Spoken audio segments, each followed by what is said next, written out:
बिना मैदा बिना चीनी और बिना ओभन रे हेल्दी और टेस्टी केक बनाया देखिबा। वीडियो को शेष पर्यंत देखिकी सेम प्रोसेस रे जदि बनेबे जदि भी आपण प्रथम थर पई केक बनाउचंती ताहाल भी एकदम परफेक्ट केक बनिबो। एथि पई प्रथमे गोटे जगह रे गोटे कप दही और गोटे कप गुड़ नबा। मु एठी गुड़ पाउडर नेइची।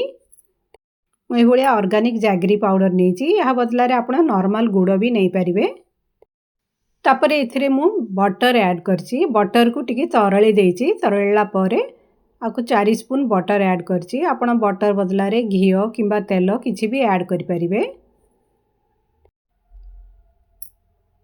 ए सब को भले से एमति टिके मिसई दबा।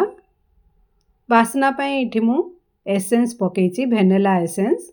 आपण चाहिले आकु स्किप भी करि परिबे। गुड़ तरळला पर्यंत आकु भले से मिसईबा।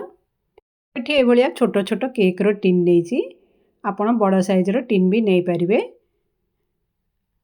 चारिआडे आकु तेल एमती लगेइकी ग्रीस कर दबा। देखंतु गुड़ भले से मिसी सारची। एबे आ ऊपर गोटे जाली को रखिकी अन्य सामग्री सब पकेइबा। गोटे कप भर्ती मांडिया चूना नबा। तापरे ए भलिया कोको पाउडर नेइची। कोको पाउडर आपण अधारु भी कम बा 1/4 कप पकेइबे बा 2टी बड़ स्पून कोको पाउडर को पकेइ देबे। एबे एथिरे गोटे स्पून बेकिंग पाउडर और 1/4 स्पून बेकिंग सोडा को ऐड कर दबा। ए सब को भले से एमती मिसेकी जाली रे छाण दबा। ए भलिया छाणिया द्वारा मिश्रण भले से मिसी जिवो और सॉफ्ट केक बनिवो। मैदार तो सब बळे केक बनाउथिबे। ए भलिया मांडिया चूना रे थरे बनेकी देखंतु। जेहेतु एथिरे कोको पाउडर पकेइची आपन को पिला माने भी बहुत खुशी रे चॉकलेट केक हिसाब रे खाइ देबे।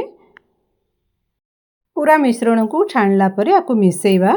एबे एथिरे क्षीर ऐड करिबा। जेहेतु मिश्रण थिक अछि अल्प अल्प क्षीर पकेइकी आकु टिके पतला करिबा। मिश्रण को सब बळे गोटे डायरेक्शन रे ही मिसेइबे जदरे केटे जल्दी मिसी जिवो और बबल्स भी बनिवनी। मिश्रण को बेसी पतला करिवेनी। देखंतु ए भलिया कंसिस्टेंसी रखिबे। एबे मिश्रण को केक टिन रे पकेइबा। केक टिन रे पकेइला बेले पूरा भर्ती करी पकेइबेनी टिके गैप रखिबे। केक बेक हला परे फुली की ऊपर जाए आसीबो। पूरा मिश्रण को पकेइला परे केक टिन को एमती ऊपर टैप कर देबे जद्वारा कि चारिआडे भल से इवनली स्प्रेड हो जिवो और बबल्स भी रहिबो नाही। अखरोट को मु छोट छोट करी काटिकी रखथिली। चारिआडे एमती स्प्रेड कर देइची। आपण या परे छोट छोट चॉकलेट चिप्स भी पके परिबे। केक को बेक करिया पे मु एबळे प्रेशर कुकर रे बाली पके देइची। ता ऊपर जाली भलिया प्लेट रख देइची। एबे केक टिन को आ ऊपर रखिकी लो फ्लेम रे 30 रु 40 मिनिट पर्यंत कुक करिवे। आ ढाकुणी रो प्रेशर को लगेबे नहीं काढी देबे। केक भले से सिझिला ना नहीं जानिया पई चाकू को एमती लगेकी देखिबे। जदि चाकू रे किछि लागुनी ताहले जानिया भले से कुक हे जाईची। आकु बाहर को काढिकी भल भाबे ठंडा कर देबे। ठंडा हला परे चारिआडे एमती चाकू रे प्रेस करिकी आकु काढी देबे। अति सहज रे बाहरी जिवो। आपण ए हेल्दी और टेस्टी केक थरे बनेकी देखंतु। जदि आज रे ही रेसिपी बा वीडियो आपन को भल लागिला ताहले प्लीज लाइक शेयर सब्सक्राइब कर देबे। देखंतु आकु काटिकी देखौची केते सॉफ्ट और टेस्टी केक हेची।